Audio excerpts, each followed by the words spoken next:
Hello everyone and welcome back to Fantasy Armchair Athletes. Yes, yet another live stream. If this is your one-stop shop to out-research your fantasy opponent, well, it is, and you are in the right spot if that's what you're searching for. So if you're new, make sure you like and subscribe for daily content that'll put you ahead of your league mates and ultimately will help you out-research your fantasy opponent. Coming up, I am drafting the worst team possible and hopefully building up a playoff team strictly through trades and free agency. So if you want to tap in for that, make sure you like and subscribe as well. Now, feel free to ask some fantasy questions. Folks, we are just going to get right into this and do some live mock drafting. Draft room is open. A number one question I've been getting as of late, Corey, why on earth are people taking Travis Kelce in the first round? He's worth it, folks. He is worth it. A 5-point per game gap between Travis Kelce and the next best tight end in 2022. And it's been that way. But if you look at quarterbacks, if you look at running backs, if you look at wide receivers, the gap between the position player number 1 and 2 in rankings, it's just not the same. It's usually less than 1 point per game. But Travis Kelce has 5+ points per game on the field. And that's why we've got to be excited about this guy. So just waiting here, about 30 seconds away from a mock. If you have any questions at all throughout this stream, I always stress this, feel free to drop those questions in the comment section below. We also have a Patreon link in there. I'm looking to add some perks, but right now, if you would like to support the channel, it's just $2.49 per month just to help us in terms of getting better equipment, you know, for pre-production, post-production, mid-production right here when we're doing live streams. It'll help enhance the quality of the content that we are firing out to you. So if you want to do that, feel free. Pray, I see you're here. Good to see you, my man. First overall, you cannot go wrong with Justin Jefferson. And I bet you Travis Kelce goes top 5 or 6 picks. Just because of the dominance of this guy. We see Cooper Kupp battling a little preseason injury. I'm not too worried, to be honest with you. Chase goes second. Really excited to see yet another year of Joe Burrow and Jamar Chase. Hope you guys are all doing well.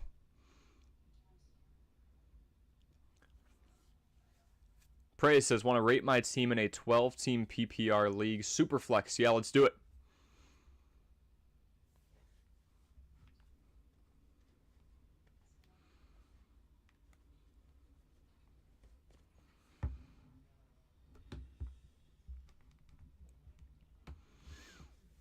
There goes Kelce at 4, CMC before him, Eckler, Kupp.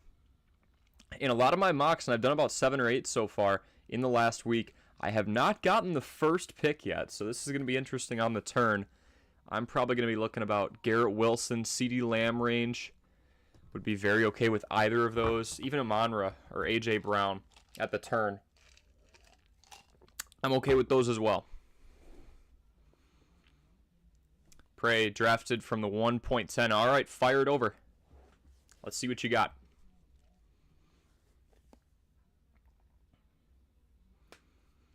And I'll have 2 on the flip.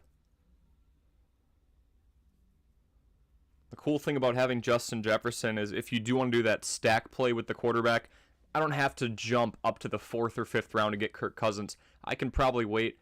This is standard 12-team PPR. I could probably wait till the 11th, 12th, or even 13th round to go get him. Probably later, to be honest.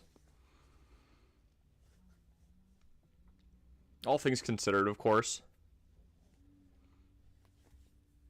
Bijan going 7. Bijan Robinson's first run. Of course he breaks like 2 or 3 tackles. Got to give credit to the offensive line and the fullback who was blocking for him as well. Can't recall his name off the top of my head, but Bijan Robinson, of course, he has a 12-yard steamrolling rush for his first NFL touch. I mean, it just makes sense, right? Tyreek Hill goes after him, Saquon, Derrick Henry, T. Higgins.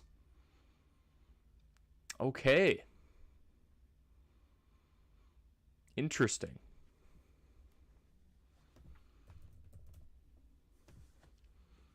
That's a bit of a jump, but okay. In my opinion, that's a bit of a jump. You've still got Jamar there. I don't think Mixon's going to get as many touches this year. I do think he's starting to get over the hill. They've got the legal troubles going on as well. So kind of one of those random things. Looking at the Alvin Kamara situation is another example. All right, Prey, let's see what you got. So you got Tua, Saquon Barkley, Najee Harris, Devontae Adams, DK Metcalf, Evan Ingram, DeAndre Hopkins, Tyler Lockett as the 2 flexes. Okay, Hopkins and Lockett. Jason Sanders and Cowboys defense. Higgins over Jamar is wild. Yeah, I agree. All right, so Jason Sanders. I mean, yeah, obviously you have a high-flying offense there that's going to score some points and hopefully get in field goal range here and there. Cowboys defense I absolutely love in terms of scoring. Evan Ingram, it's going to be interesting, right? Because there's so many slices of that pie that need to go out. You know, obviously Calvin Ridley's going to get his, right? Christian Kirk, 1,000-yard receiver from last year, is going to get his. Zay Jones is no scrub as well. Travis Etienne's going to get his. And then Evan Ingram's in there as well. I'd be interested to see if maybe you can swing a trade off some depth pieces for a better tight end, or if somebody gets hot, who knows? You know, the tight end market is very thin right now. There were only 7 or 8 tight ends that were consistently scoring around the double-digit range last year. So, otherwise, I like it, though. You've got Devontae Adams, DK Metcalf, a couple of high-volume guys. You've got Lockett in there as well, and I do think Geno's going to be able to fire the ball around a bit. Tua, if he can stay healthy, obviously. Pray, my one piece of advice for you would be get a solid backup for Tua Tagovailoa. We had some scary injuries with him last year. Speaking of injuries, the Patriots-Packers game, was watching that, and thank goodness that kid is all right. All right, Amon-Ra gone, Diggs gone, Lamb gone, Garrett Wilson, 2 picks before I wanted him, gone. That's okay. Not crazy about a ton of people here. I do get back-to-backs. Let's go with DK, and then on the flip, let's go with somebody who has a little more pass-catching upside, and age is just on his side right now in general. Let's go with ETN. I like this a lot. Kind of just sticking around the normal ADP range. Not really reaching for anybody. Always curious to see what the Travis Kelce person does, right? Right now it's Kelce and Amon-Ra. So they did not go after Pat. Someone else got him. Oh, no, just got Pat. That would make sense. Typically, you're going to see that stack. So, you know, if you kind of want to play defense mid-draft and you see somebody go out and get Kelce first round, which he almost always goes in the first round, you can go and grab Patrick Mahomes if you're ahead of them in the 3rd round. I would advise against reaching in the 2nd because it's not worth reaching for a quarterback, honestly. Patrick Mahomes, Josh Allen, Jalen Hurts, even Joe Burrow if he's healthy, they're all going to be in about the same range. Dalton Schultz on the waivers and Dulcich. Yeah, Dalton Schultz could be interesting, right? Obviously, out of Dallas. I don't know. I think the new Dallas tight end could be pretty interesting as well, taking over his spot. Dallas has a pretty decent reputation, whether it's Tony Romo, Dak Prescott, or whoever's going to be next, of just using that tight end spot. Got Aaron Rodgers on the bench. Yeah, that'll be just fine, right? He's got Garrett Wilson at his disposal. Got Allen Lazard. I think they'll be fine. All should be good there. So at this point, right, I've got my 3. Not too worried about the running back position for the next couple of rounds because I don't think, obviously, Aaron Jones is going to drop off the board here. Between Dameon Pierce, you know, ranked at 51, all the way down to James Conner, I don't see a whole lot of a difference in terms of value. You know, Ramondre, I still think he's rated way too high with Zeke in there. Zeke was a touchdown merchant. And, you know, Tony Pollard did prevail, but I would say I'm taking Tony Pollard over Ramondre Stevenson 8 days out of the week. If Kenneth Walker falls to me, I can get him on the turn. And then I might go up and get myself an elite tight end. If Hawk falls to me, perfect. Darren Waller, who's looked phenomenal in training camp, if he falls to me, perfect. There's a couple of options that we have at our disposal here. Calvin Ridley going late 3, falling a little more than I've seen him. I've seen him going like early, middle 3 in 12-team drafts. Najee Harris was more efficient last year, didn't get as much volume. Justin Fields going early 4. There goes Aaron Jones, Debo, Burrow. I could go quarterback tight end on the swing, but I think I can wait around for a guy like Trevor Lawrence. I really do. Unless the person who went out and got Calvin Ridley wants to go for a stack. And they're probably thinking quarterback pretty soon, so maybe I play defense there.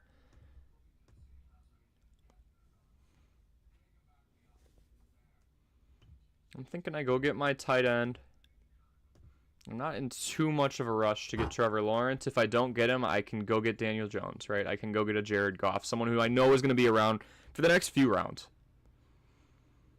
And if you guys are just stopping in, make sure you leave a like and subscribe if you have not already. Would I want to trade Lockett and Najee Harris for JT? As long as JT is playing football, I'm okay with that. Najee Harris, not the most efficient running back in the world. Let's go get Darren.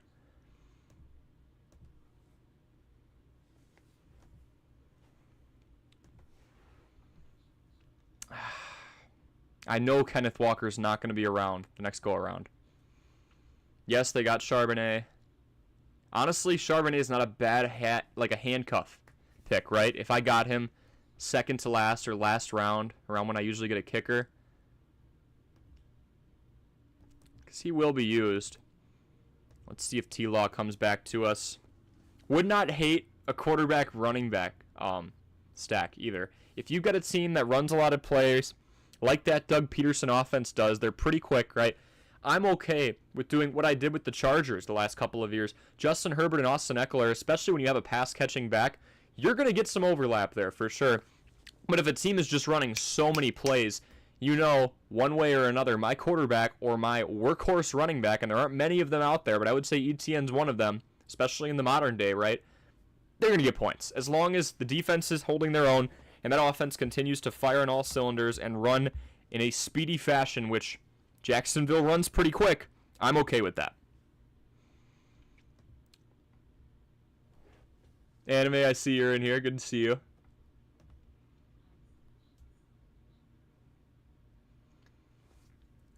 James Cook goes early 5. Mid 5, excuse me. Justin Herbert goes. I think I'm going to get Lawrence.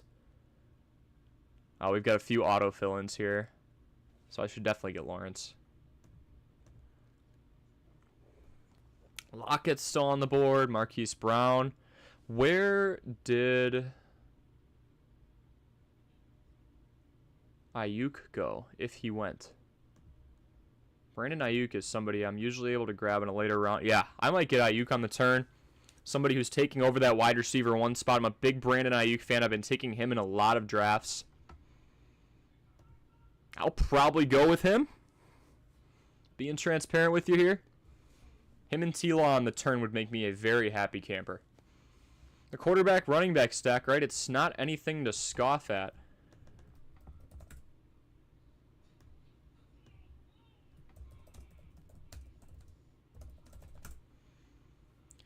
Oy vey.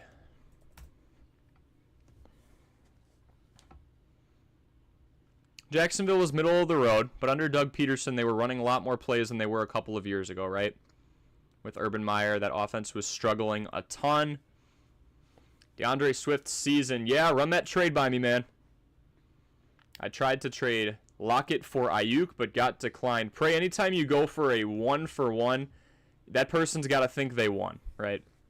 And I think Brandon Ayuk is somebody whose stock is definitely rising, and we are getting him on the turn. Very happy about that. And Tyler Lockett, while he does protect his body, and I think he has been conservative enough to be around in the league for the next couple of years, we don't know that he's going to continue to put up near 1,000-yard seasons with DK Metcalf there, with Kenneth Walker III. Now maybe Zach Charbonnet comes in and does some things as well. There's a lot of unknowns. It's an older wide receiver.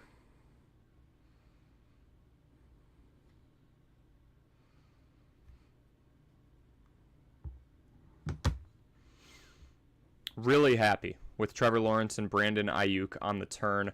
Now here, again, I've got the cool advantage here. Only other person who has it is Team Perry. Of picking 2 in a row, I can go defense and another weapon here.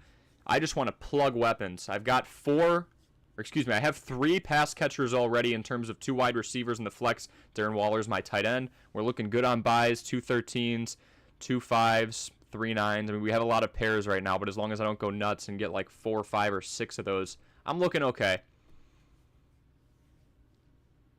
DeAndre Swift season says, I traded Kupp for Josh Jacobs and Terry McLaurin, 12-team full PPR redraft. DeAndre Swift season, I love that. Cooper Kupp, obviously, when he is healthy, one of the best wide receivers in the entire league. When he's not, we get screwed. We don't see him for a month. It's a lingering injury. He's not playing at 100%. Cortland Sutton goes end of 7. Jahan Dotson going mid-7. Pat Freiermuth, one of my favorite tight end picks, going there as well. But DeAndre Swift's season, I mean, Terry McLaurin's a solid option. We've got Sam Howell. He's the guy. Is he going to favor Jahan Dotson? Is he going to favor Terry McLaurin? Is he going to favor somebody else? We don't really know, but what we do know is that Josh Jacobs, and I did a whole short on this a couple of months ago now, Josh Jacobs had one of the lowest yards per carry before contact rates in the entire league. He was getting hit early and often. That Raiders offensive line was anything but good. They had a disastrous situation where they took Alex Leatherwood in the first round. Then he goes, right now I believe he's actually on the Bears and their depth chart. He's second or third at his spot.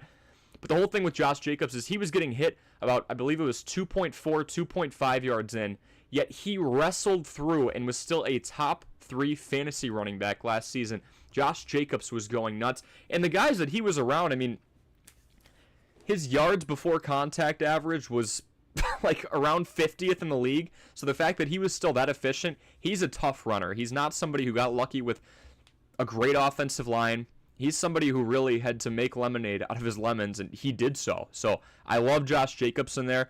And in terms of injuries, we're not too worried about that right now. Maybe a year or two from now we get worried.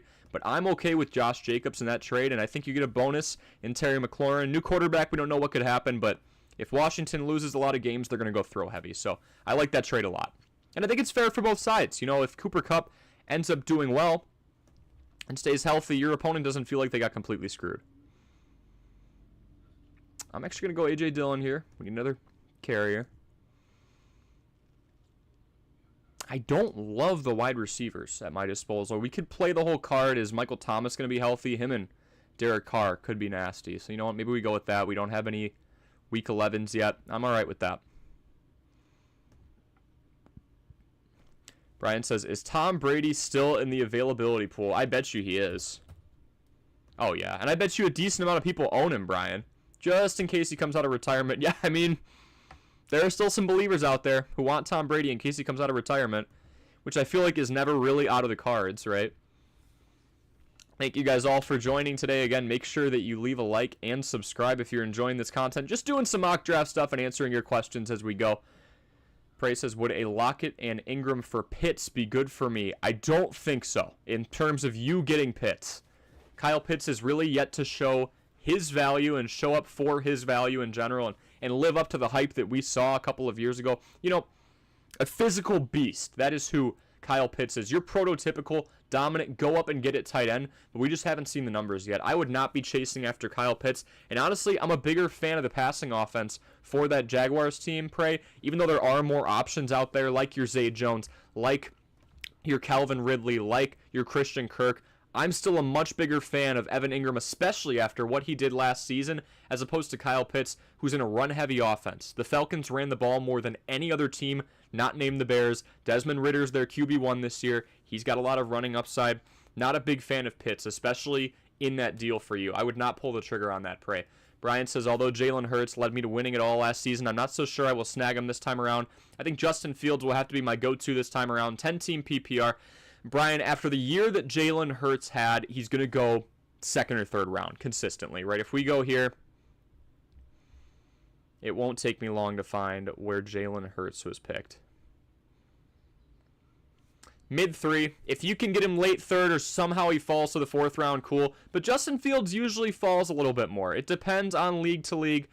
For whatever reason, everybody just hates Justin Fields, right? Like, I feel like the NFL world in general disrespects him, especially as a passer. And you know what? So be it. But if you look at his fantasy productivity, I am very okay with taking Justin Fields in round 4 or 5. I mean, he went ballistic for the second half of last season.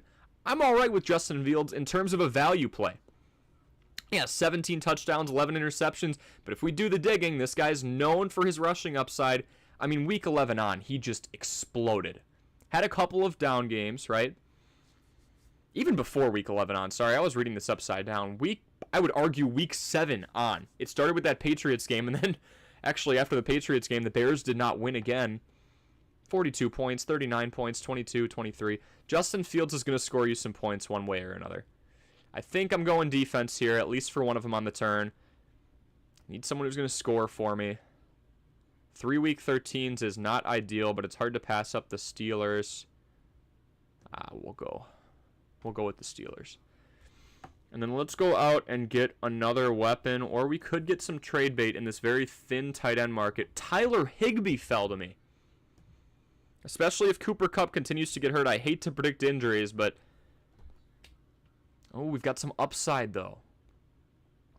Okonkwo I don't hate. I mean, Tyler Higbee's a phenomenal value. In the 11th round, I will gladly take that. DeAndre Swift season says, fully agree. Thank you. He also offered me Mike Williams and Josh Jacobs, but ended up taking Terry. Did I make a mistake there? Chargers should pass a lot. Josh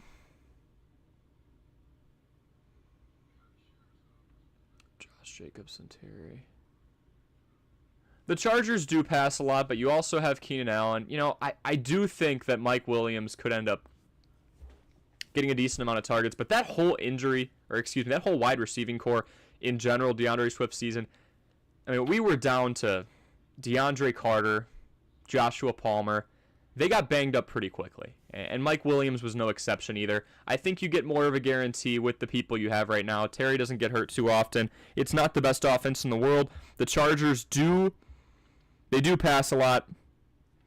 I would have been cool with either, but I still think Josh Jacobs provides so much value that you're coming out with a pretty decent bargain, right?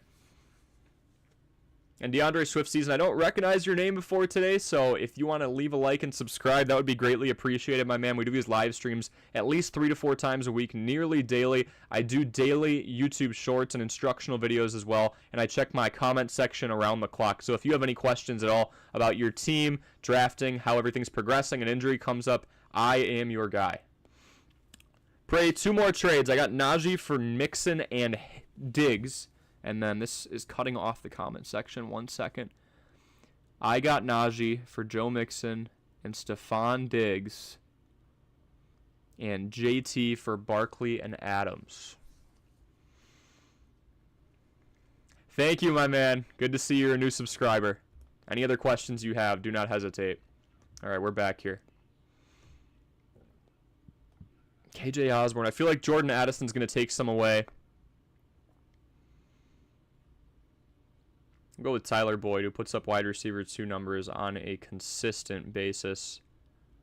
Sometimes it's not a bad idea to go out and get yourself 2 tight ends. That's what we already did. Oh, I hit him the wrong one here. Tyler Algier, the handcuff to Bijan. Or the touchdown merchant. I'll go with youth. I'm going to go with youth and Tyler Algier. So Pray, you got Najee for Mixon and Diggs. Pray, I mean, you've got 2 older guys, right, in Joe Mixon and Stephon Diggs, so I feel like Najee's definitely got the youth. He's not the most efficient in the world, but if there's more pass-catching upside in the future, I feel like that's almost dead even. Stephon Diggs, though, I will say, Pray, I'll be transparent with you, he is going to be deadly. At least for the next year or 2, I would think, before we really start to see that downtick in production. Just because outside of Gabe Davis, they don't have a real definitive wide receiver, too. JT, obviously, if he is playing football, for Barkley and Adams, I don't know. Saquon Barkley had a top 10, maybe even top 5 year last season, and Davante Adams is phenomenal. I feel like you should have went out and got another weapon with JT. The Najee for Mixon and Diggs is closer because Diggs is getting older and Mixon as well. But Saquon Barkley's got a couple years left. Davante Adams is still a beast. He's not going to be with his college buddy in Derek Carr. But Pray, I feel like you could have pushed for a 2-for-2 there, or at least a more high-caliber, reliable running back. Obviously, it depends on who that other person has. But, you know, outside of Christian McCaffrey or Austin Eckler, even with that, I mean, for Barkley and Adams, that is tough. That is a loaded package. Brian says, I don't watch the NFL as much as I used to, but fantasy-wise, Fields seems to be a poor man's Jalen Hurts. Both run, both can throw the ball. The Bears just don't have a good supporting staff. Brian, that's the truth, but they do have DJ Moore this year. They've got Robert Tonyan as well. Cole Kmet has consistently been a top 25, top 30 tight end. Nothing crazy, right? Nothing that's going to blow you out of the water in terms of his numbers and his production, but a good depth piece as well. You've got Darnell Mooney if he can stay healthy. Chase Claypool still trying to learn what his offense, or what his role in this offense is. But Brian, that's a pretty good comparison. A lot of people are trying to see, hey, is Justin Fields going to make that leap that Jalen Hurts did? And only time will tell, right? Let's go Lazard. get ourselves a decent scoring kicker. Obviously not putting a whole lot of thoughts into the kicker, unless, you know, offense is just going ballistic. I think that Jake Elliott will do just fine. But yeah. No, Brian, I would say the same thing, though, right? We're just not seeing the passing upside from Jalen Hurts. And, you know, Justin Fields had some excuses the last couple of years. The pass protection wasn't the best. I would say, personally, as a Bears fan watching him, I think he held onto the ball a little too much. But, you know, he's got some weapons now. He's got DJ Moore, Chase Claypool, obviously Darnell Mooney. Kmet and Tonyan should be a deadly combo at tight end. They went out and drafted Darnell Wright. They've got a healthy, knock on freaking wood, Tevin Jenkins as well. I feel like if he's closer to Hurts than people are giving him credit for right now, we're about to find out. Pray, I should have explained them better. Najee for Mixon is one trade. My other is Diggs and JT for Adams and Barkley. Okay, Pray, I was trying to be very nice the first time when I thought I saw you say you gave up Najee for Mixon and Diggs. I was very politely trying to say I think you got screwed a little bit there, but that reassures me. So Najee for Mixon, that's potato. Mixon is more efficient. He is older, so you've got to understand injury risk is a little bit more up. And then Diggs and JT for Adams and Barkley. You're getting Adams and Barkley. Adams and Diggs are nearly the same age. I feel like Devontae Adams losing his quarterback doesn't help him a whole lot, so maybe Diggs gets a bit of an advantage. I think Adams is a better receiver. We'll see what Garoppolo does, especially in terms of those deep ball targets where we've seen Devontae thrive, but his route tree is extensive, right? And then Saquon Barkley over JT, especially with the uncertainty. What do we want with this last pick? Especially with the uncertainty.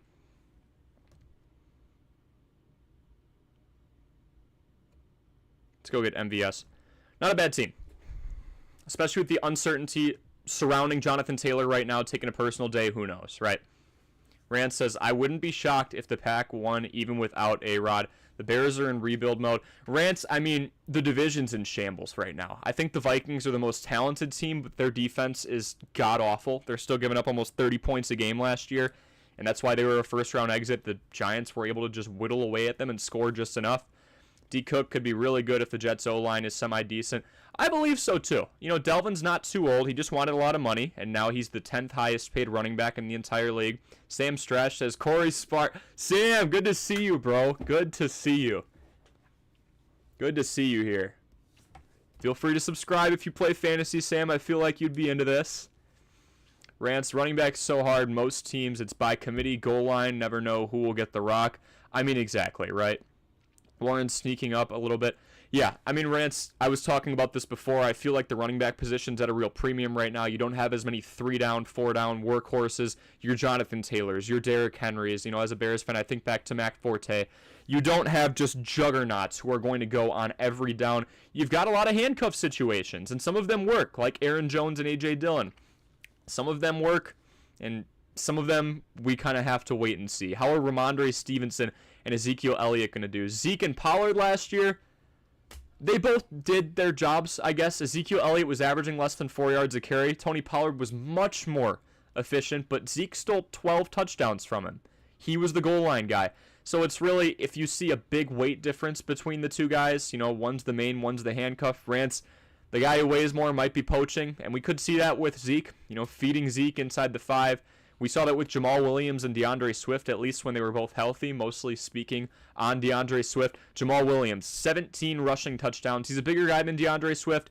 He seems to take contact a little better, has the nose for the end zone. And even though DeAndre Swift, again, when healthy, was the more efficient back, Jamal Williams was a juggernaut because he got more touches inside the red zone and inside the 10 than any other running back in the entire league. So, Rance, it's all about those analytics, right? Who's getting the ball in the red zone, who's getting those crucial touches, and ultimately who's finding the end zone more. That's where you're going to get some points. Brian says, I'm down to do a mock draft on ESPN. Sleeper is hit and miss. Brian, we could try and join the same one. If I start one public, it's going to go quick. I mean, either way, right? Sam says, I have the number 2 pick in a 16-man scoring-only league. Mahomes is definitely going first overall. Do I go Josh Allen, Joe Burrow, or Justin Jefferson at 2? Joe Burrow coming off an injury still worries me, right? I mean, yes, he was clean mostly until then, but he did have an injury. in his rookie year, was clean year 2. Last year was out for a little. Going into this year out for a little, but he'll be fine hopefully by week 1 or 2. I'm between Allen and Jefferson.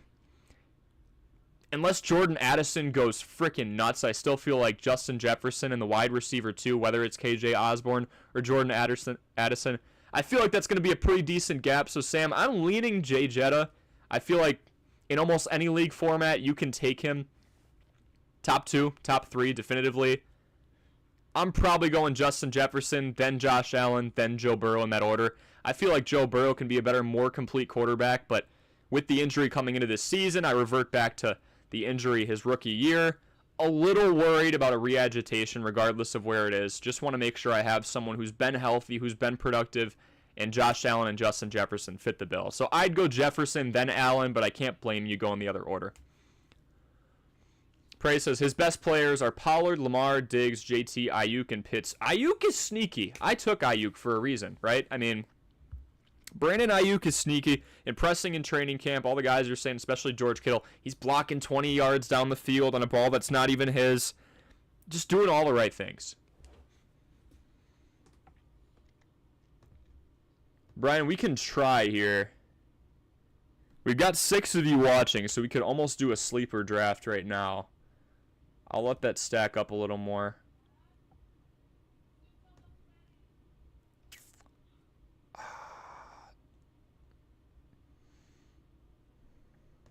Let's try it.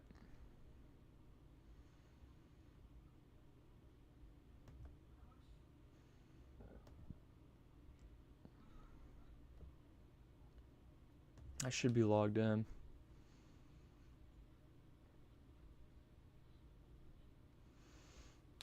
See, these are all automated though, so I'd have to start.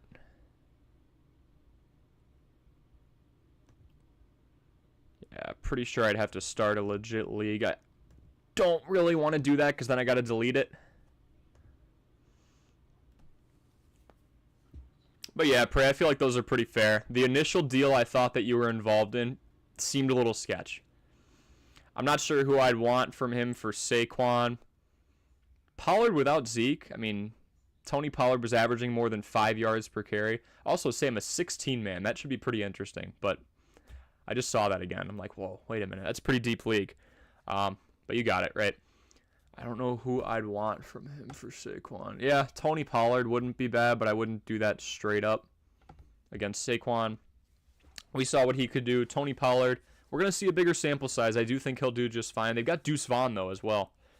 All like 5'6" of him just tearing it up. Maybe something with Pollard. You know what we'll do, guys? I'll set up a sleeper draft while I'm doing ESPN, and if we can fill it up enough, then we'll do the sleeper draft. Brian says, I don't remember if I asked, but with Zeke on the Pats, do you think he's worth a late-round pick if he gets those red zone touches? Again, strictly for bench purposes between him and Jamal Williams. I mean, he's kind of going to have the same role as Jamal Williams, Brian, in my opinion. Somebody who's got a nose for the end zone. He weighs more. In this case, I mean, DeAndre Stevenson's still a pretty big guy, but, you know, if he gets 7 or 8 touches on a drive and they're just working him, all of a sudden Zeke comes in with fresh legs and gets those extra, 1 to 2 yards. I think that Zeke's worth a look. Anything less than a 12-team draft, I'm probably not getting Ezekiel Elliott. But 12, 14, 16 on, yeah, absolutely give it to him. Jamal Williams is going to be a starter. He's going to be the running back one for the first 3 weeks during Alvin Kamara's suspension. So we could go with that as well. So yeah, Prey, we'll use Sleeper in just a moment. Brian says lots of experts out there. I don't think Williams will hit the same production with the red zone touchdowns like this last season. Brian, I don't think so either because DeAndre Swift and Alvin Kamara are very different players. They're both pass-catching backs, but Kamara, outside of the discipline issues and the suspensions, he sees the field more than DeAndre Swift. And I think that with that, and with the fact he can be an angry runner here and there, I don't think that Jamal Williams gets a ton. Jamal Williams could still get, 8, 9, 10 touchdowns, but to see 17 like that, he broke a Lions record. Not the biggest fan of, voting for a repeat performance. Prey says, screw it, I'm going to ask Pollard and Diggs for Saquon and Lockett. You might have to throw a third piece in there, but hey, start with it, right? Sam says, at Brian, there's no way he can with Kamara healthy. A lot more spread offense with Derek Carr at QB as well. It'll be interesting to see, but I don't think he's going to. I agree, Sam. I mean, the Lions just were in a position last year where it was no secret at all that they were giving the ball to Jamal Williams. If we look here,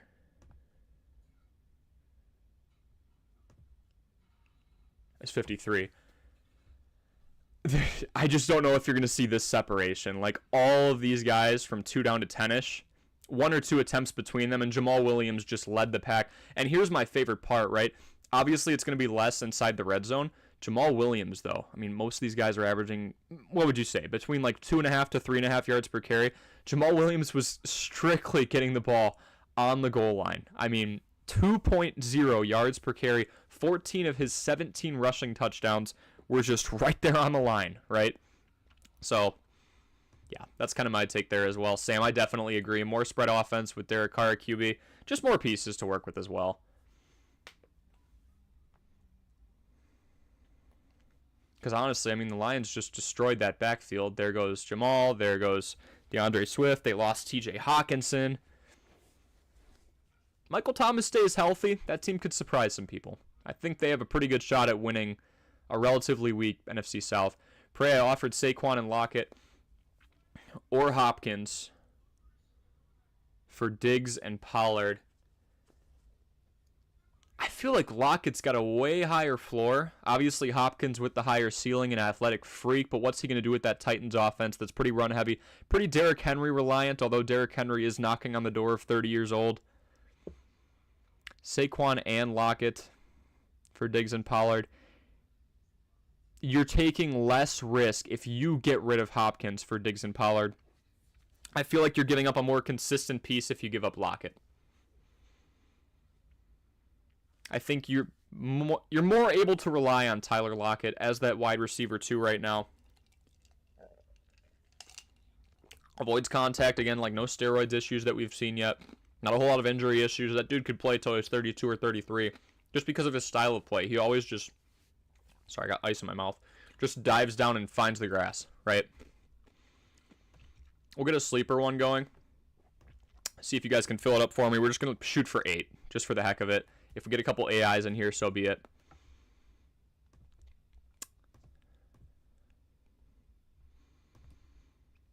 Draft settings. Shoot for 8. We'll go snake.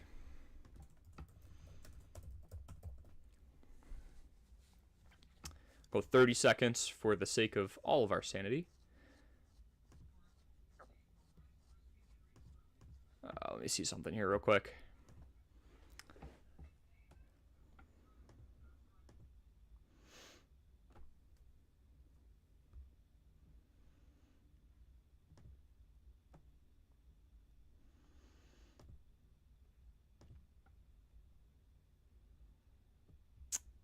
One second, folks. Again, thanks for joining me tonight on this Sunday night.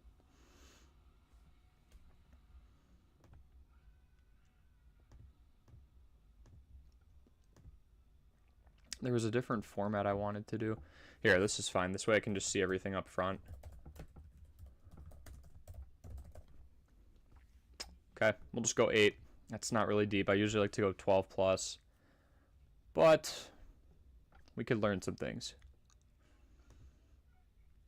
Redraft, sure. Snake, sure. Not going to set a time. All right, folks, go in the comment section. I'm putting this in there right now.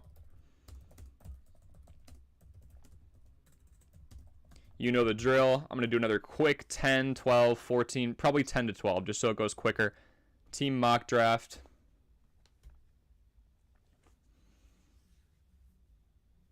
Copy the draft link and throw it in the fantasy football mock draft section. You might be able to fill up faster.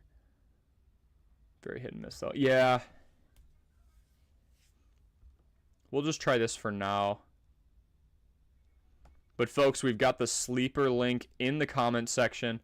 Make sure you join that. I'm going to do a quick ESPN draft, and if we can fill this up, I'd say 3/4 of the way. If I can get 4 or 5 of you in here, then we should be good. So just put that link in there. Look for the Fantasy Armchair Athletes comment. I'll throw it in once again. hit that link. You might have to make a quick account on Sleeper and then join, and we'll do a subscriber draft real quick. I feel like those are typically fun. We could talk strategy here. Do you want to go 0, hero, or double hero running back? Are you prioritizing a jump for a guy like Kelce? Is it worth it? In my opinion, it's very worth it. But yeah, join that. I will monitor. We've already got Brian in there. Perfect. Let's get 3 or 4 more people in here, at least.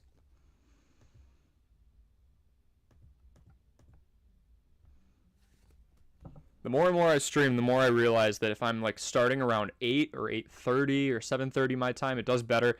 I've tried to start at like 6:30 or 7, just doesn't do as much. So you guys are more like night owls, and that's completely fine. I'm in the Midwest, so I'm Central Time Zone.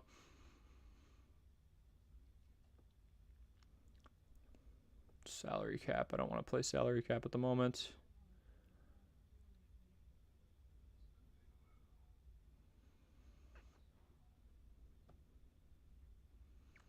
I'll do an expert 10.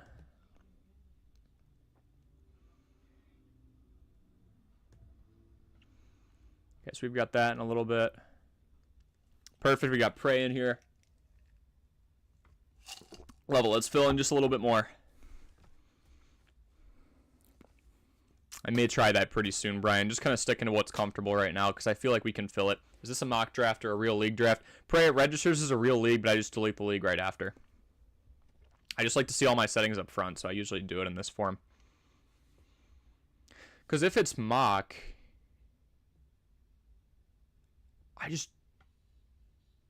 in terms of mock drafts on Sleeper, I'm a little new to it. So I don't necessarily know how to make it public, as dumb as that sounds.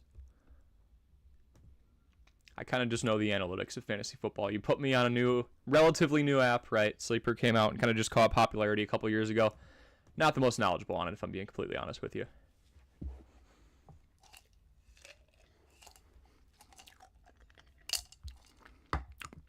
I will say this, threw this in the thumbnail. I'm not going to clickbait you guys at all. One of the questions, or the question on there, is Travis Kelce worth the first round pick? And I'm talking relatively average size, so 10, 12, 14 team.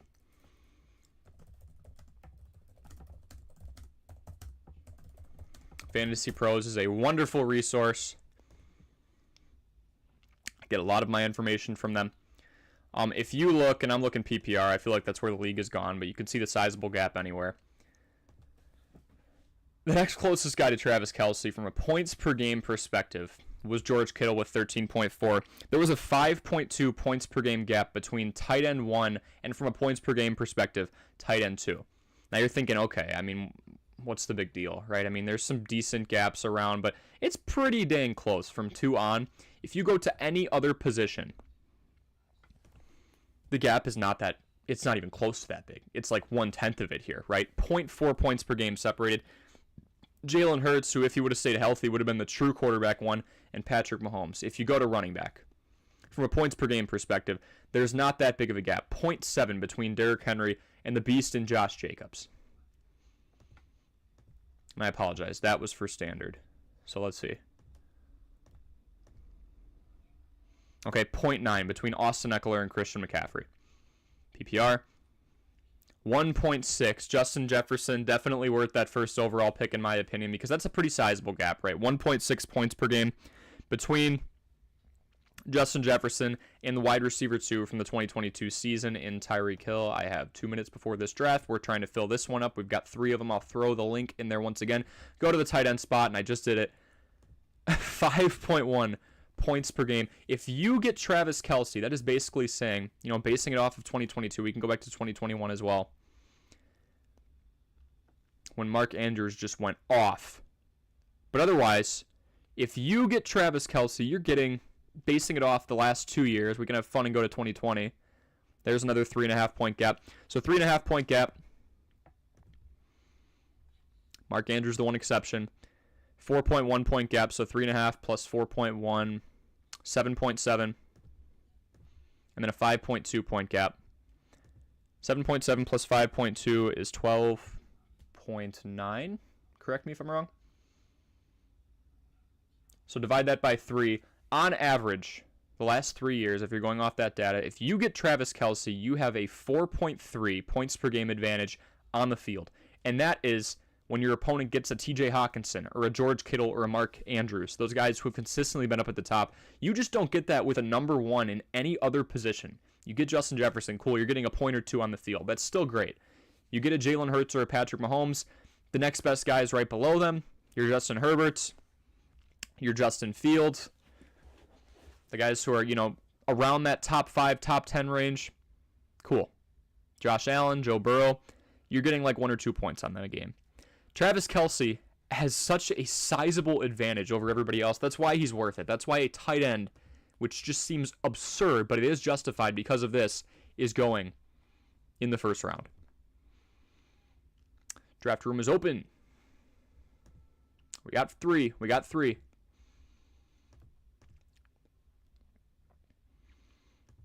This is a 10. Is this a mock draft or... Oh, I already answered that one. You should do a real league for subs. Pray, I plan on it. We'll probably do 12 to 14. I want to get as many of you involved as possible. Maybe I'll do multiple leagues depending on how many are willing to do so, willing to participate. I could put a poll out pretty soon on YouTube.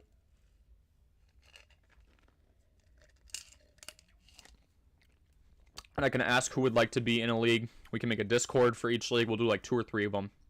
Really depends on how many people want to be involved. I've got, very thankfully, 621 of you subscribing, which is awesome. Thank you all so much for the support. We can shoot for 12 to 14 team leagues.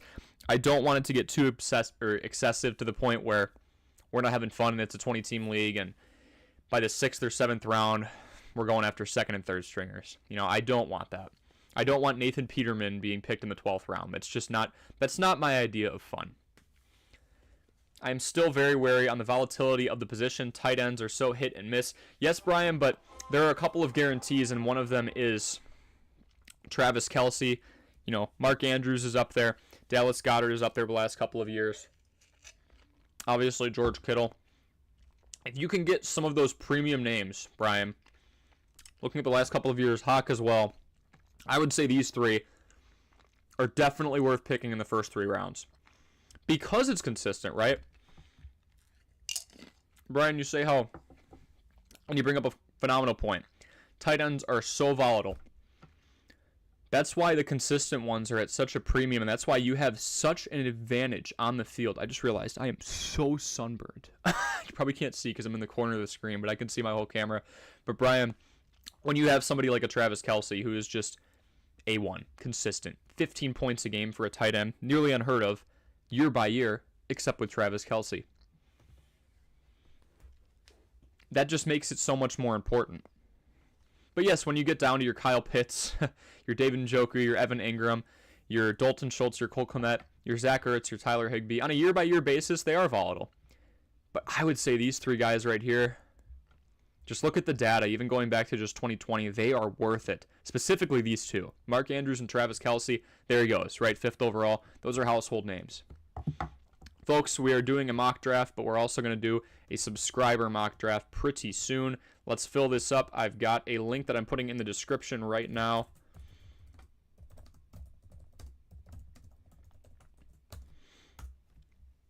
It is in. Click on that link, make a quick account, because once this mock draft I'm in right now is done, it will be time to draft together.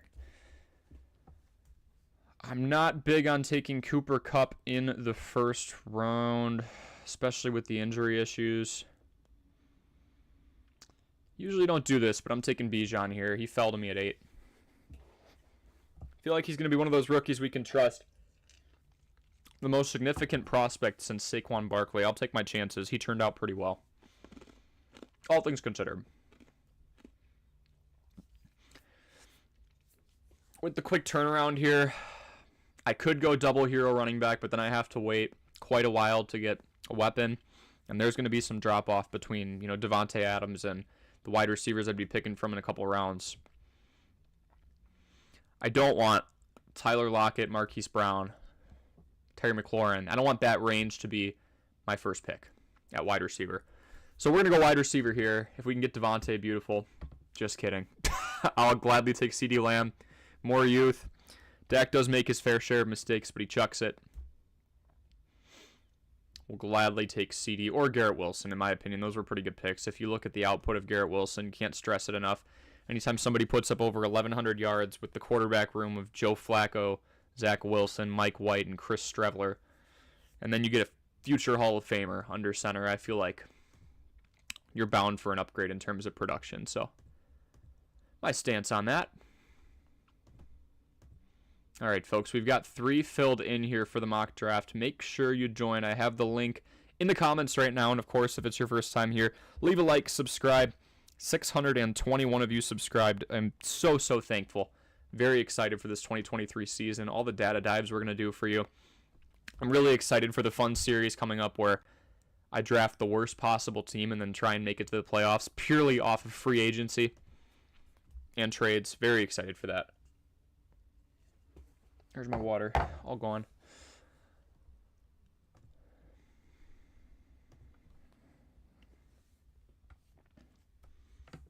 Probably thinking another weapon here. I've got a pretty quick turnaround. 2 and 6, 3 into the 4. I see it as more of a priority. If I can get one of these 3 guys to go that direction. If Patrick Mahomes falls to me, late 3, I'm definitely taking Patrick Mahomes. That's just a value. Let's take the best person on the board. I doubt it, right? I seriously doubt he falls. But if he does, I'll definitely take him.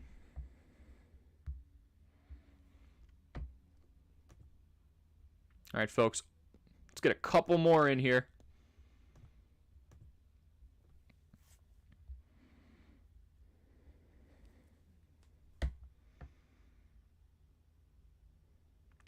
And there he goes. That stinks. If Devontae can fall to me, I mean, we've got 2 phenomenal wide receiver 2s.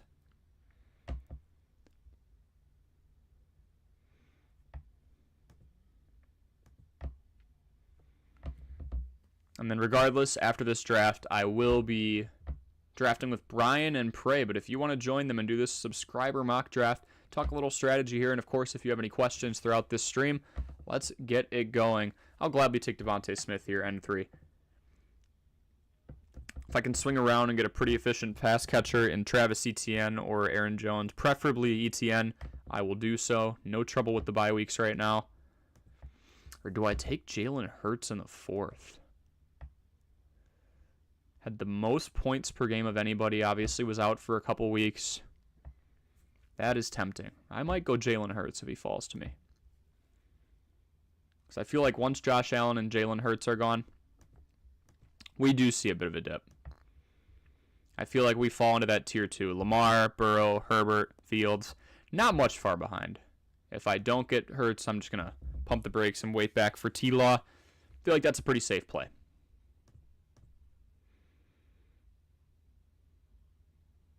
Three-man draft's going to be demon mode. Did Keenan Allen get picked? I've been ending up with him in many drafts. Keenan Allen has not gone yet. Jalen Hurts falling to you in the 4th round. I mean, it is a 10 team, but all things considered, he would still be in the 4th round. If he fell a little bit further than me. This would be like end 3 right now. I'm taking Hurts. I don't think he would have fallen much further, but even in a 12-team draft, he nearly fell through 3 full rounds, which is crazy to me. Josh Allen almost just fell through 3 full rounds. We'll come back. Etienne's going to be gone. So will Jahmyr Gibbs. The only one in this range that I really want is maybe Alvin Kamara, definitely a Kenneth Walker, even though they just got Zach Charbonnet.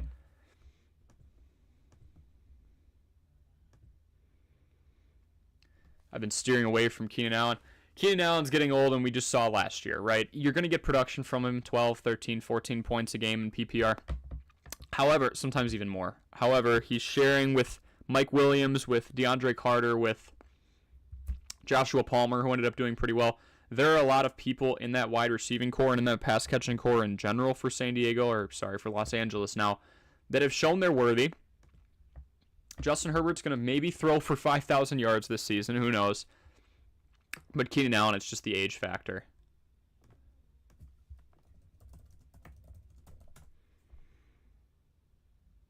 Yeah, the fact he's 31 going on 32 already just doesn't scream productivity, and his best years are ahead of him to me. So, Brian, I wouldn't be too high on him. He's around that Adam Thielen range. Still going to give you some productivity, and I would argue that Allen gets more targets than Adam Thielen. Maybe not by much, because Thielen is that sure-handed wide receiver, right? He's the vet. He's been around for a while, working with Bryce Young, who has seemed to have found some comfort in throwing to Thielen the first couple of weeks of preseason.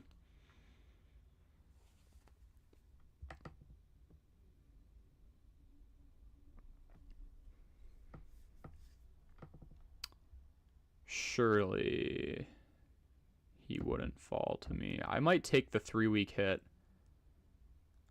But then I have nobody, right? Then I really got to wait.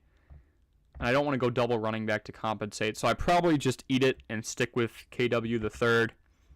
James Cook I'm kind of excited about too. It was a smaller sample size, but this is one of the most efficient running backs in the league from last year.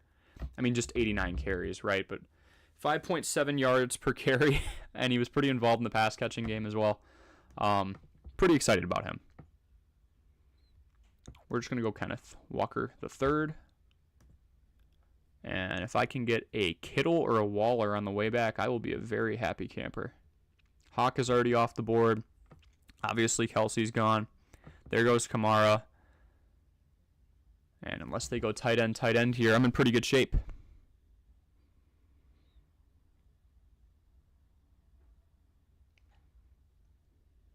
Christian Watson in the fifth. DJ Moore. That man's stock rose so much after he caught a screen pass and did some magical stuff again in preseason. Folks, we got to take that with a grain of salt. Darren Waller does go. I'll take George Kittle. Pretty even distribution of buys so far. Not bad. I want to be that person to take Travis Kelce, but obviously I know he's not going to fall to me at like 9, 10, or 11 in a 12 team. And I'm not taking him first overall. I just can't when there's somebody like Justin Jefferson on the board. I know that sounds kind of contradictory with the fact that Justin Jefferson only has a couple on the field. But that's the best wide receiver in the entire game. And raw points-wise, he's going to get more. That's also where I separate it. Justin Jefferson's going to give you 20, 25. Travis Kelce will occasionally do that, but he's more so going to be in that 15, 16 points per game range.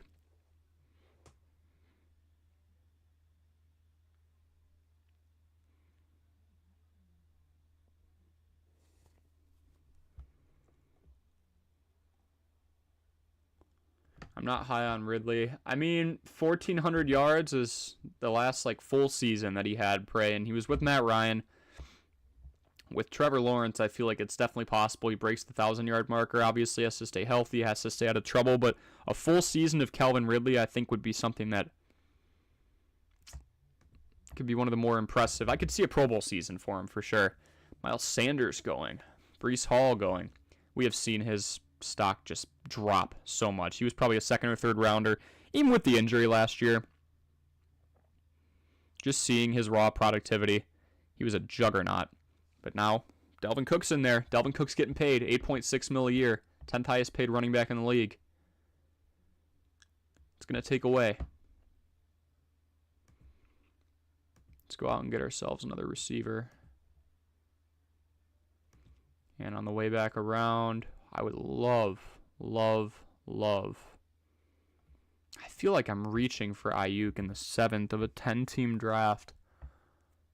Can I get anyone before him that's worth it, though? Deontay Johnson. I mean, Kenny Pickett's probably going to throw the ball a little bit more, right? I could go double up on the tight end and just get some trade bait. Maybe I do that. Pat Freiermuth's going to surprise some people. Tight end 7 last season. Being drafted around tight end 9 this year. But he had the 5th most receptions per game. Just a very under-the-radar guy. Yeah, I got to go get a flex. I mean, this guy should be above a lot of people, in my opinion. Above Tyler Lockett for sure. Above Hollywood Brown. Above Javonte Williams. Brandon Ayuk. Well, I mean, watch out. Watch out. Just over 1,000 yards. Career high in touchdowns. continues to get more and more and more looks. Go with Ayuk. On the turn, I'd be okay with Christian Kirk in the 7th, or the 8th, excuse me. Also be good with George Pickens. We know his upside. I'm not going to pull a Ryan Clark and say he's more talented than Justin Jefferson. I feel like that's a stretch, but I'd be okay with Pickens here. Pickens or Kirk. Mike Evans has had a 1,000-yard season every season for the last 9 years now. He's getting up there in age. Got a new quarterback in Baker. I'm interested.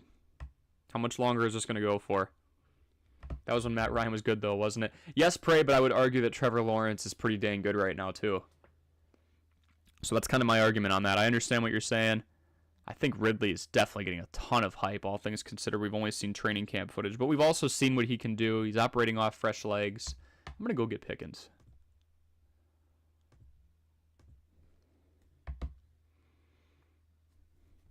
All right, folks, going to drop this in the chat once more. I'm doing a mock draft, almost done with it, and then we will do a subscriber mock draft.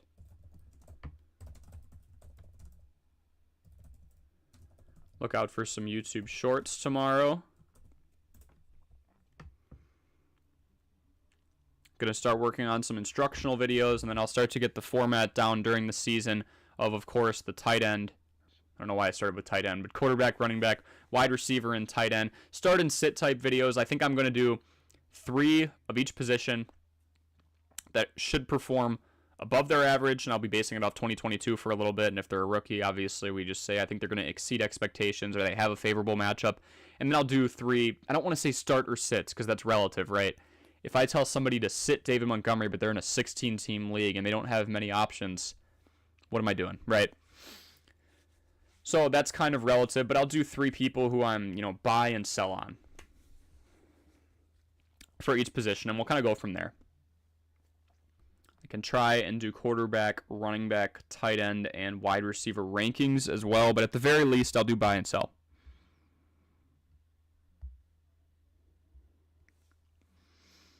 All right, we're in 9 of 16.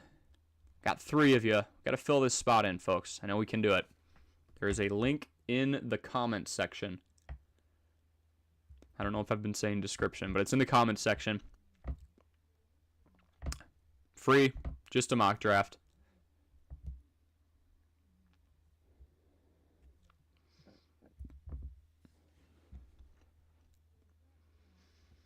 I'm okay with taking defense here, 9, depending on what's available. Would definitely take the 49ers. That would be our 3rd bye week in week number 9 that we use up.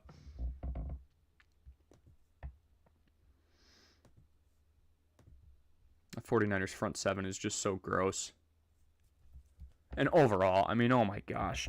20 interceptions, 10 fumble recoveries, 44 sacks. If they do anything close to that again this year, they're still going to be top 5. Then I'd be living and dying by the 49ers, right? George Kittle, Brandon Ayuk, and the defense. I think that's something I'm willing to do, though. The Bills are getting older. I feel like the window's closing. That's just my hot take. Yeah, let's do it. And then on the turn, gosh, I was so high on Treylon Burks until they went out and got DeAndre Hopkins. Not the most optimal situation with the injuries we've seen the last couple of years, but holy potential. Doesn't really get jammed at the line, has a decent route tree, phenomenal hands. I think he can develop into, he already is, but a consistent 50-50, go up and get it, reliable option.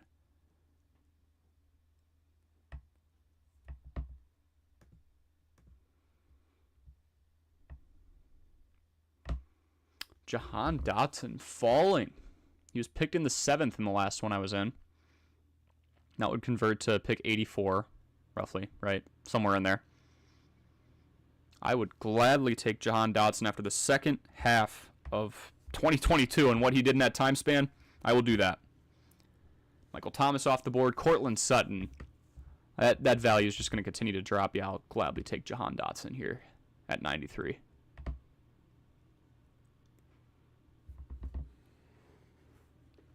Yeah, so second week of preseason. D2 kid for Chicago. Holy cow. Very mobile. Won the Heisman equivalent among D2 players. Went 9 of 10. Looked really efficient. Had a 2-yard rushing touchdown. Obviously going against other backups, but a really cool story. He's definitely making the 53 man. There's a possibility he takes over the QB2 job from PJ Walker. So super excited about him.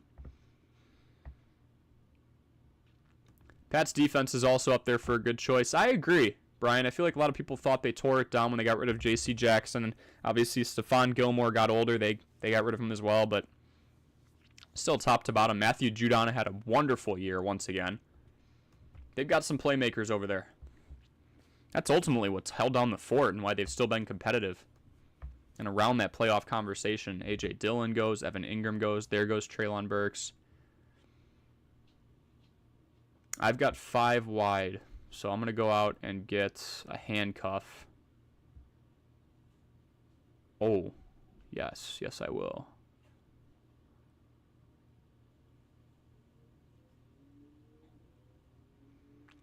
Bijan and Kenneth Walker III. Say what you will. They're young. I think they'll make it through the entire season, barring anything crazy. I love CeeDee Lamb, Devontae Smith, and Brandon Ayuk. That's a deep wide receiving core. And then Pickens and Dotson, a pair of rookies last year who really showed out in the second half. I'm buying low on those, and I think the value only goes up from here. Juju goes early 11. Gabe Davis. Jordan Addison. Was thinking about him.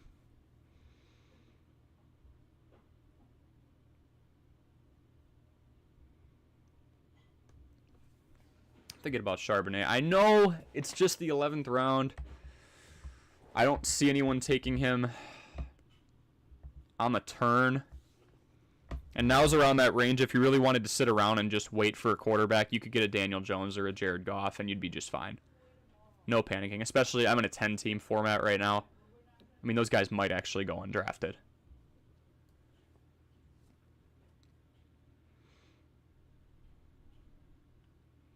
Zay Flowers should be interesting. They've got Rashad Bateman. They've got Mark Andrews. But the injuries have been there for that team. And both of those names included the last couple. Rashad Penny. I mean, Swift went already, right? This was one of the best rushing offenses in the entire league. Okay, Swift did go.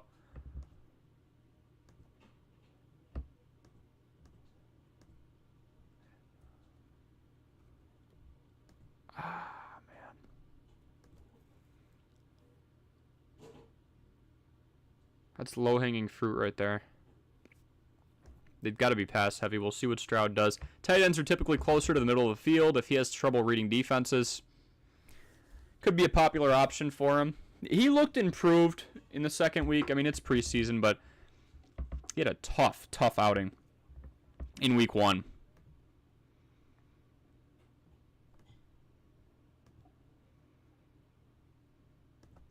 Let's go get our handcuff. I like this. I like this a lot. At the end of the day, Geno is on the wrong side of 30. He had a wonderful resurgence. But if we don't get a repeat, we can rely on this backfield. And in general, this backfield is pretty impressive in the pass-catching category. Jamal Williams is still up there. I'm tempted. You know what?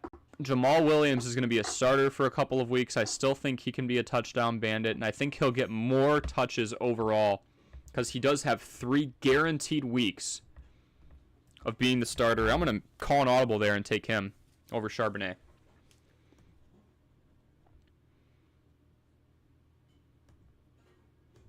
I haven't been taking backup quarterbacks, which probably isn't the smartest thing, in all honesty.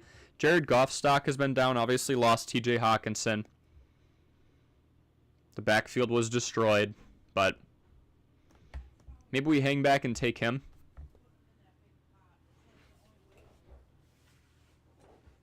Maybe. Darnell Mooney. I see him go undrafted in a lot of these. Dak goes. Nico Collins. He had a nice second half. It's kind of been a revolving door at quarterback for Houston the last few years.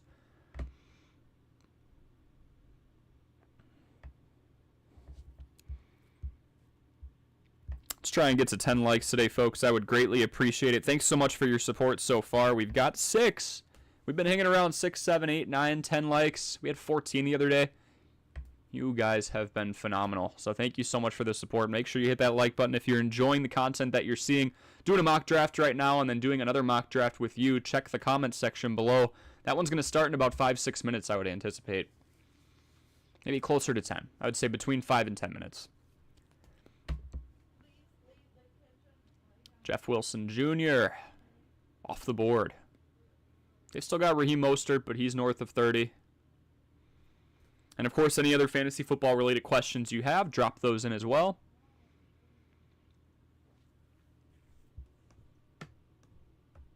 Let's go get ourselves a nice, shiny Jared Goff. DJ Chark, there's a name.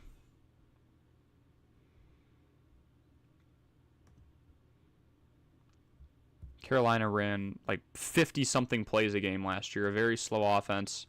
Hoping Frank Reich can right the ship and get him going a little quicker. When he was with Indianapolis, they were middle of the pack.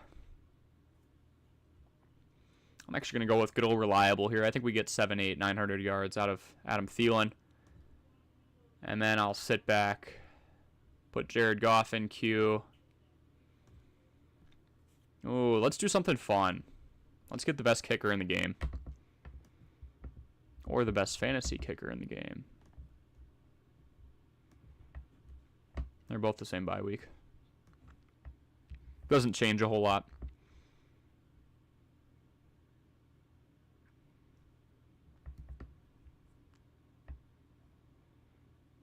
And then we draft, folks. This will probably be a quick one. But during, after this stream, before the next one, drop any fantasy football related questions that you have. You got a draft coming up. Did you just have an injury come up? Are you looking to make a trade? Drop those in. I do plenty of researches, and I usually will drop links in terms of where I'm getting my data and my hypotheses from as well. That way it doesn't just look like I'm pulling random things out of left field. We're going Goffy, and then on the turn we'll get our kicker. And the last one we'll do something fun and get another flex. I want a decent kicker, right?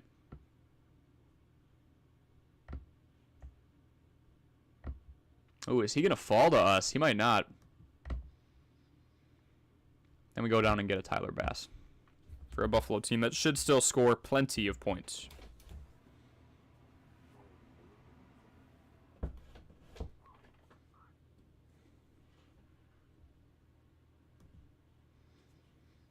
Oh my gosh. My elbows are cracking.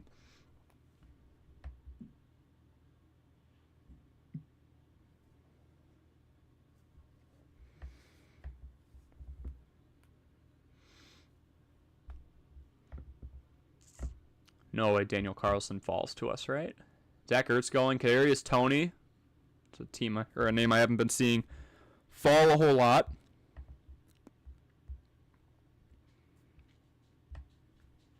I have to keep remembering this is 10 and not 12. And folks, if you just joined in, make sure you leave a like. Make sure you subscribe if you have not. This is Fantasy Armchair Athletes. We're live streaming 3 to 4 times a week. We do daily YouTube shorts. We answer questions around the clock. It is my goal to be the best fantasy football YouTube channel out there at being prompt and answering your questions right away. So if you have questions throughout this live stream, if you want to subscribe, don't subscribe and come back and you see my page in a week and you have questions, drop a question in any of the videos or shorts or lives that I've posted, and I will get back to you. If you have something about your trades, about your upcoming draft, about your team in general, I'll get back to you. And of course, I'll drop some links as well in terms of where am I getting this data, right?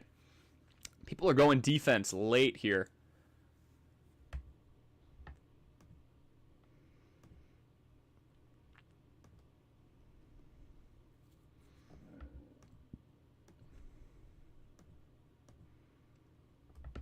I feel like there's some value in getting a defense that'll get you 9 or 10 points a game, but that's just me.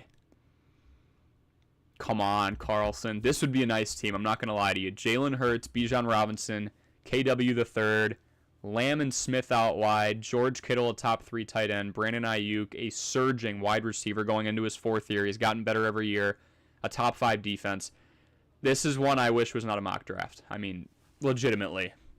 We're deep at wide receiver. We've got Pickens and Dotson, a couple of sophomores who are really surging upwards. The second half of their rookie season. Yeah. Jamal Williams in there. He's going to be a starter for a fifth of the season. Fifth or a sixth, I guess. Let's go out and just get the best flex available. Michael Gallup would not be a bad final pick by any means. Tyler Higbee is falling. I mean, holy cow. The tight end market's thin, but he was tight end 6 last year. I know it's 10 team, but I've already got 2 tight ends, so I'm fine. I should have taken Higbee over Schultz, but hypothetically, unless one of the last 7 picks after me takes him, he'd be a free agent. So I'll take Michael Gallup, and that's my team. And now you guys are going to draft with me. So again, go in the comment section if you're watching right now and you haven't already joined. We're doing a subscriber mock draft. We've got myself, Brian, and Prey in here right now. AI would fill in the rest. We've got some humans in here.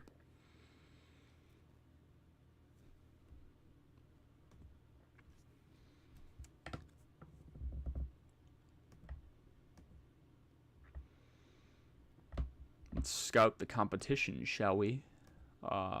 Burrow, Taylor, Stevenson, Jefferson, Waddle. Jonathan Taylor is going to be such a gamble. I mean, 3 things happen, right? He doesn't play football for some time this year. Worst case scenario, there's our team. He plays football and he looks closer to what he looked like last year. Injuries, the offensive line isn't living up to the name that they've built for themselves the last few years.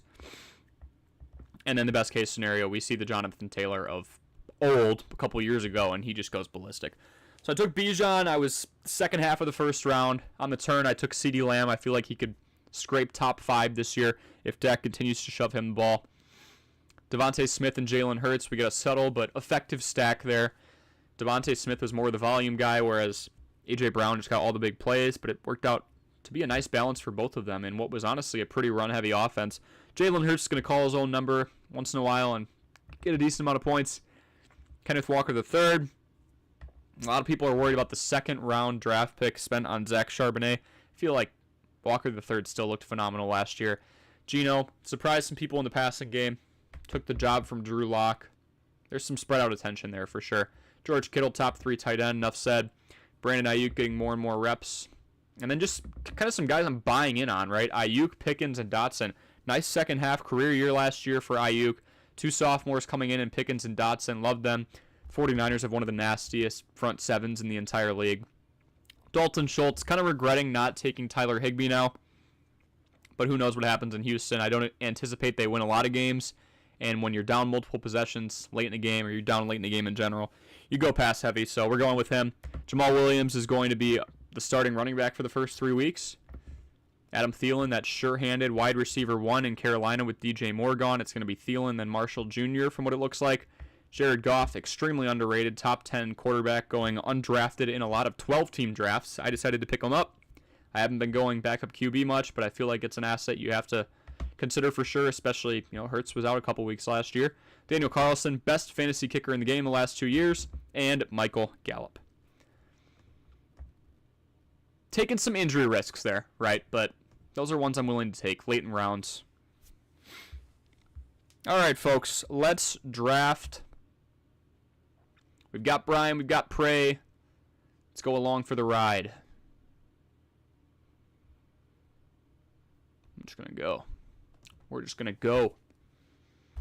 Start draft, mix up order. Brian, Prey, enjoy the 15-second delay between when I draft and when you see it. We are all back half. Standard PPR 8. This should go pretty quick. McCaffrey, Jefferson, Chase, Eckler. 2 running backs in the first 4. Oh, let me do it, Prey. Let me do it. It's 2 minutes, but 5/8 or 8i. Oh, the freaking AI did it. I was going to take Travis Kelce. I was going to be that guy. But now I can't be that guy. Refused to take Cooper Kupp first round because of the injury issues. Half of his career he's been injured.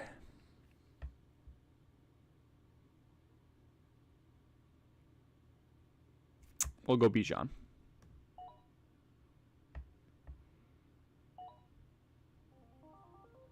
CD. Wow. I like it, Brian. I'll go A.J. Brown. I'll stay in the division with you.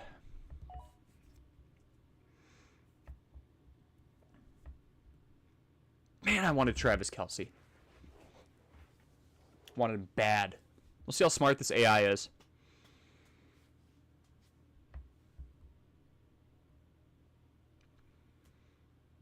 You see what I mean? I keep being in these positions where I either can't reach for Travis Kelce or I can't justify getting him over Christian McCaffrey and Justin Jefferson just because those guys score so many raw points.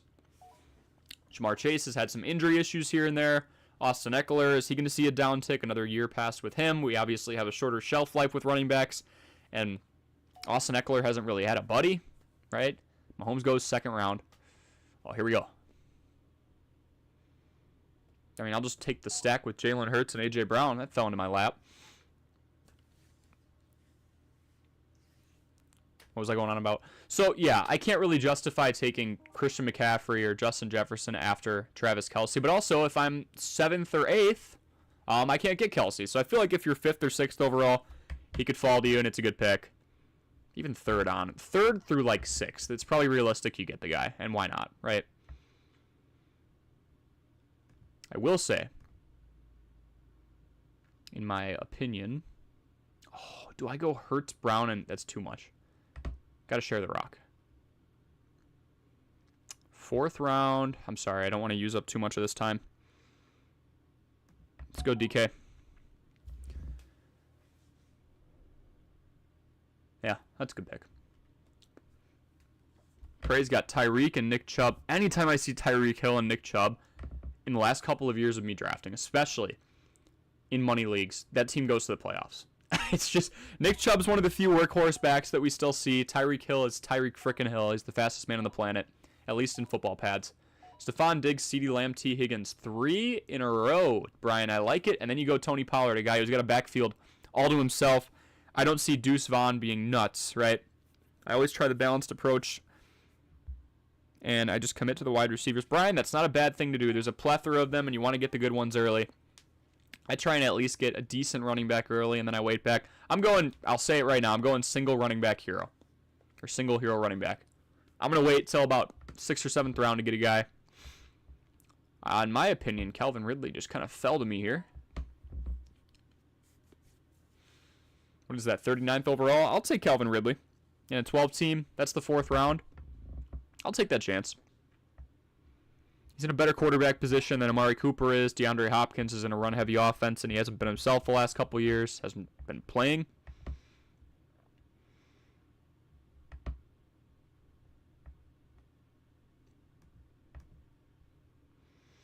Anyone notable? Lots of injuries here. Yeah, I got to be careful. I keep forgetting. If I sit on this screen too much, if I sit on flex or wide receiver or running back, I don't want you getting any ideas here.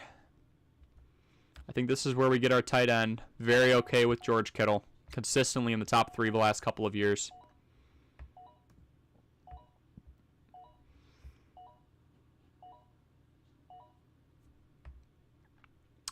Three wide receivers, a running back, a quarterback, and a tight end. That's where we sit right now. Brian, I like the approach a lot. You've got a dynamic guy who's got a very high floor because of his running upside in Justin Fields. You've got Kenneth Walker. And Fields fell to you at a fair price, right? Oh, dear. I don't like this running back room right now. I don't know if I waited too long. It's kind of just that dead zone. I did say I'm going single hero. I'll take him. I will take a deep ball threat.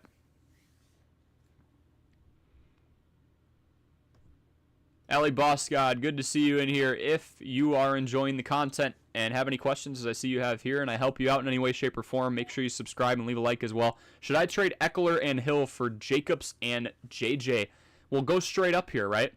Austin Eckler and Josh Jacobs. I feel like Josh Jacobs, obviously, one of the most productive running backs we saw in the entire league, up there with Eckler.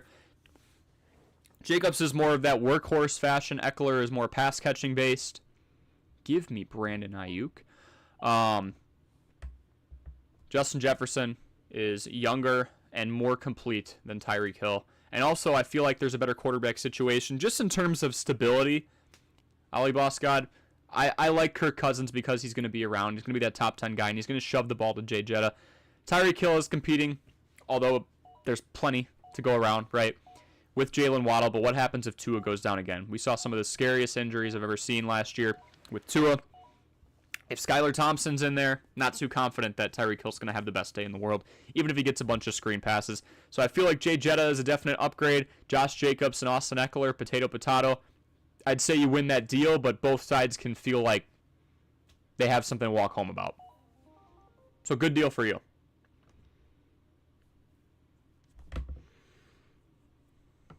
This thing is rolling.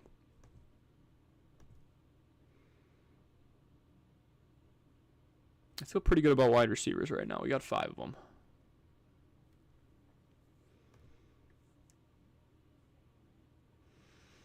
Do I be that guy? You're not that guy, pal.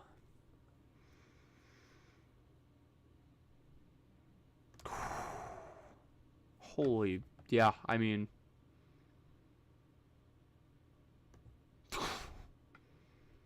This is going to sound dumb, but I'm taking one of the best people on the board. We've got 2, in my opinion this year, top 5 tight ends.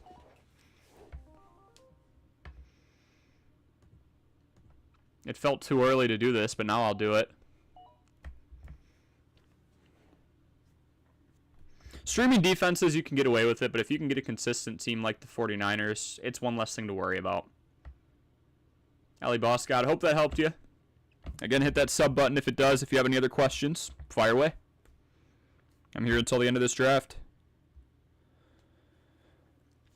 Leave a like if you are enjoying, folks. We're trying to get to 10 today, and pretty soon I'm going to be drafting the worst possible fantasy football team.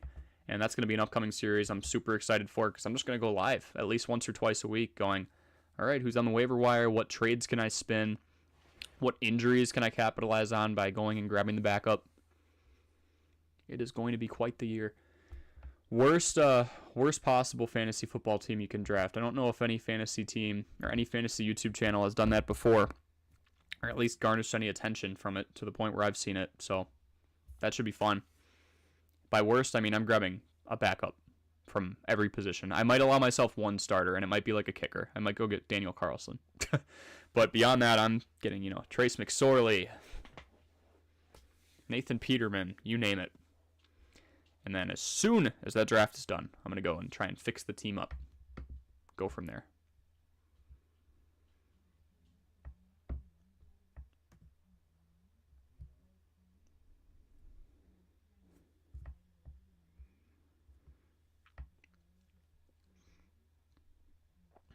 Ha ha ha. I can't show my cards too much.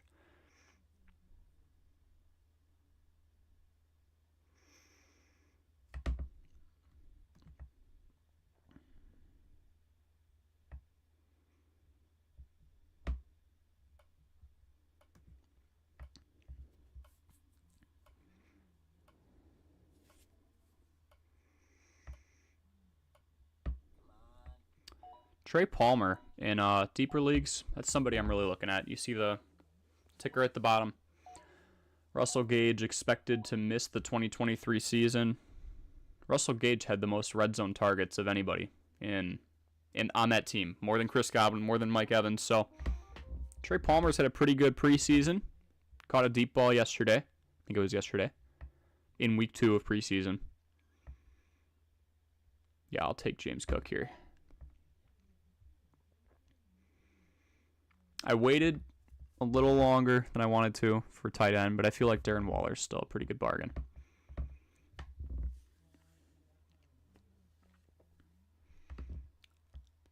Taking a bit of a risk with him switching teams. Obviously hasn't been the best the last couple of years with the Raiders. Had a good year or two. Actually started in Baltimore. I feel like a lot of people don't know that.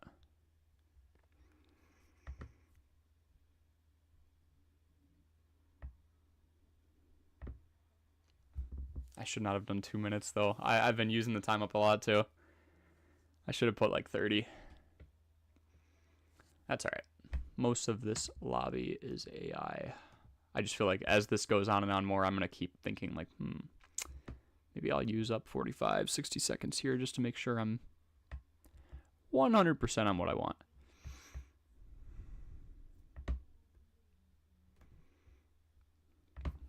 going Hurts and Bijan again. I don't hate this, really. Jalen Hurts, we just saw him take a huge leap. Bijan Robinson. I think he's going to have a Saquon-like rookie year. Preseason's been promising. I'll take it with a grain of salt. Waited a little longer for running back, but we've still got a starter in James Cook. Damian Harris is his handcuff. A.J. Brown and DK Metcalf, two big bodies who are taking a lot of 50-50 balls. If they do well on those breakaway plays, be a good year. George Kittle, very reliable. Calvin Ridley taking a bit of a risk with the flex, but I'd say I waited for him. 4th round. No, 5th round. Yeah. Christian Watson in there. Again, this is super flex. Ayuk, Waller. Feeling pretty good.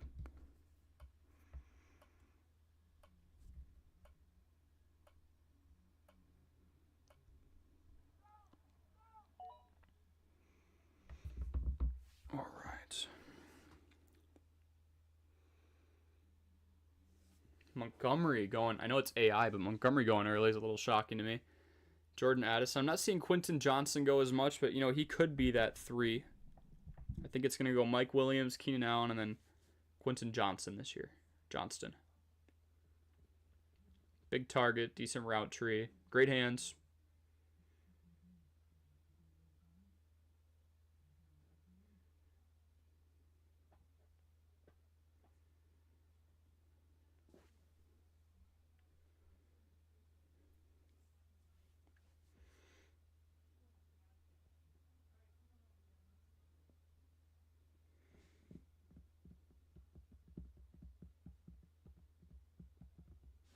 I'm going to do auto after. 1 second. Can I do that?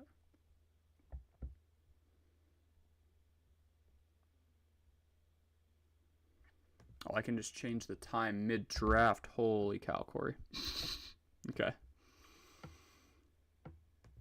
There we go.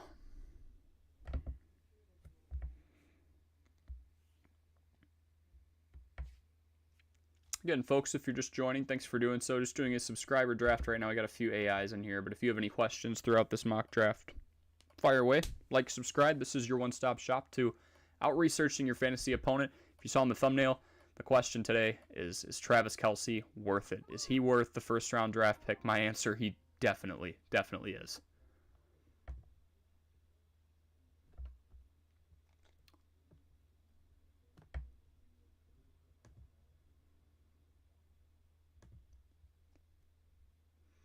We'll go with the Rook. 5 point per game separation from tight end 1 to tight end 2. I'll take that every day of the week.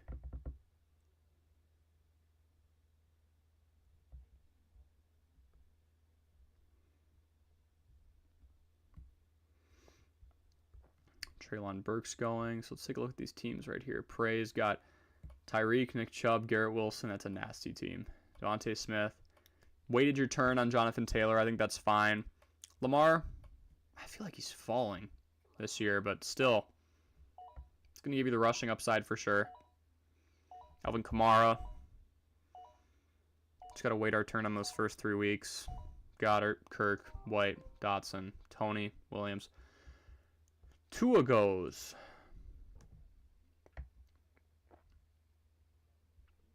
Honestly, he's been top 15, sometimes even top 12 consistently. We'll get Dak as our backup. Probably not the most popular option ever, but I think it shall work. Samaje Perine. Khalil Herbert, the number 1 running back in an offense that ran the ball more than anybody else last year. I'll take Herbert.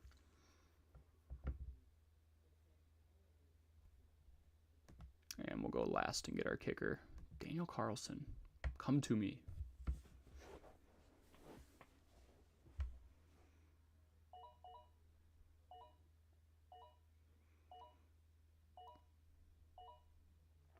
Never mind.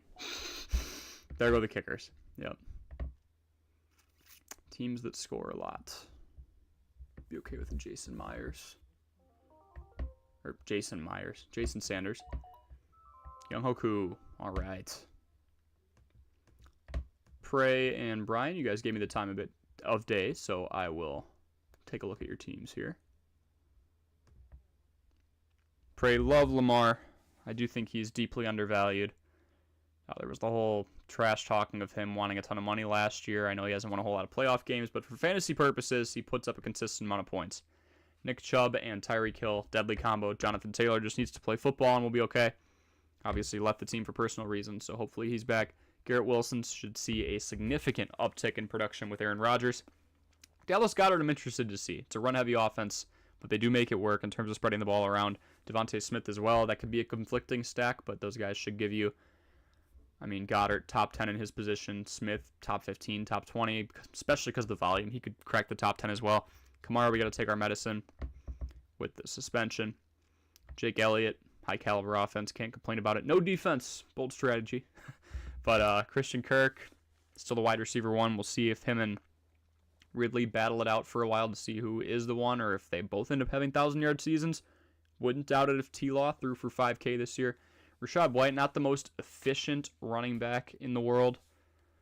And they did not run the ball at all last year in Tampa Bay, so we'll see if they kind of revert back to that. If the O-line can stay healthy, that'll be huge. Jahan Dotson, loved that pick, caught fire second half of last year. Kadarius Toney's got to stay healthy.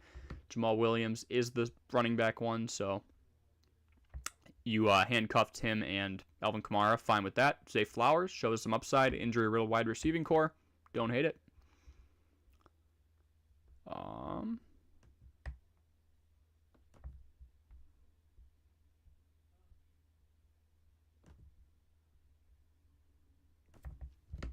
Just trying to see Brian's team here.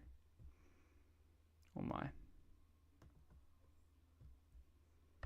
I don't think this app wants me to see your team. Brian, I'll just go down the line here. Stephon Diggs, first round overall. Completely fine with that.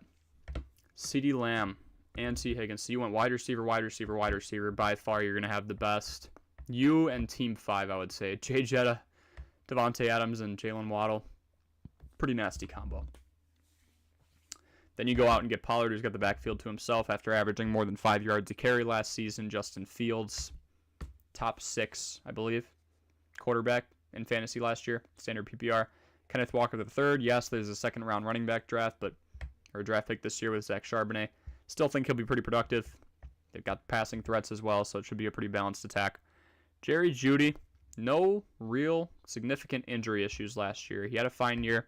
All things considered, that offense was god-awful, so see if Russ can come back and cook. James Conner was more efficient last year. I'm slowly hating James Conner less. And the passing attack isn't as great with D-Hop gone. Mr. Consistent and Mike Evans, that's fine with me. George Pickens, a sophomore who caught fire the back half of last year. David Njoku really stood the quarterback test last year with, was it Deshaun Watson? Was it somebody else? Austin Dillon. That's the second time I've done that because I was watching NASCAR today.